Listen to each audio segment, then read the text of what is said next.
Hello friends. आज हम कर रहे हैं हमारी जो कविता चल रही थी राम लक्ष्मण परशुराम संवाद, उसका 5वां पैरा कर रहे हैं। ठीक है, तो आइए पढ़ते हैं।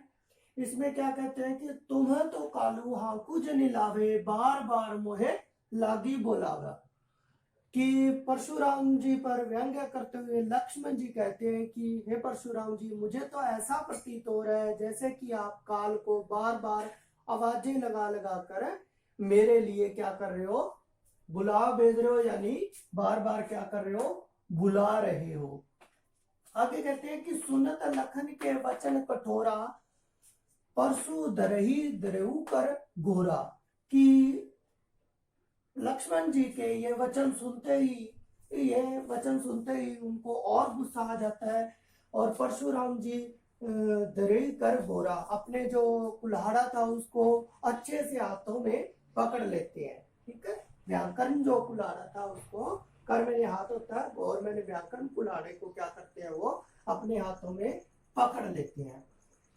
अब जनी दई दोसु मोहि लागू, कटुवादी बालकू वध जोगू। कि अब मुझे कोई भी दोष ना दे, ये कटु वचन यानी ये कटु वचन बोलने वाला जो बालक है ये वध करने के ही योग्य है।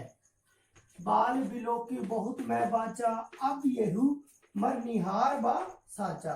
कि मैंने इसे बच्चा समझकर बहुत बचाने की कोशिश की, लेकिन अब ये क्या है, मरने के योग्य हो गया। अर्थात अब ये मैं इसे और क्षमा नहीं कर सकता हूं।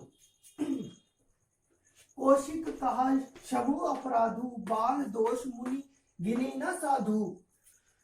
तो जो विश्वामित्र थे, राम लक्ष्मण के गुरु हैं, वो कहते हैं कि कौशिक कहा क्षमो अपराधु, कि परशुराम जी से कहते हैं कि क्षमा कर दीजिए मुनिराज, बाल दोष गुण गिने न साधु। और बच्चों के जो गुण दोष हैं उनको जो मुनि होते हैं, जो साधु होते हैं, वो कभी भी नहीं गिनते हैं।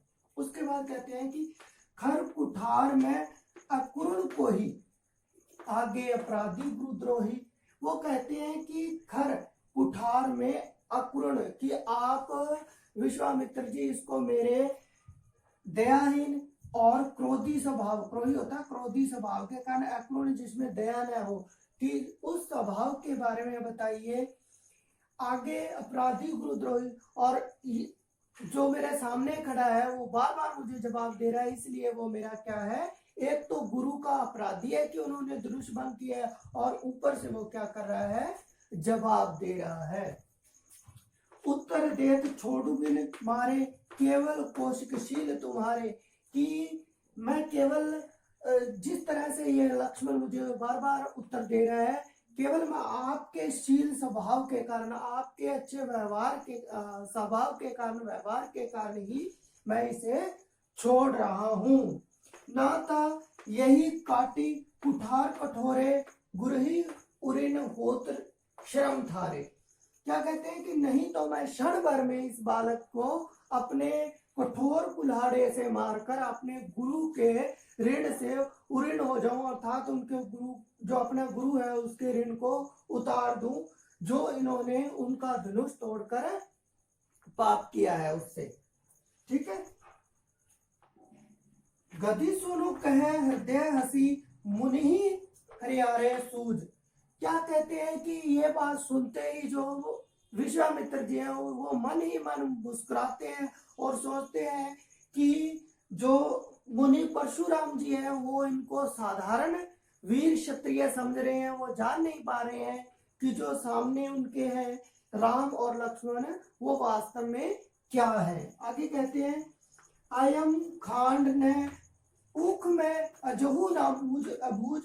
कि जिसे वो अयम खांड है, यानी कि खान, अयम खान का मतलब होता है जो लोहे का बना हुआ खांडा अर्थात तलवार है, और ऊख में अजूना बूझ अबूझ, और वो उन दोनों को गन्ने से बनी हुई खांड समझ रहे हैं, अर्थात वो उन्हें सामान्य इंसान, सामान्य क्षत्रिय मान रहे हैं।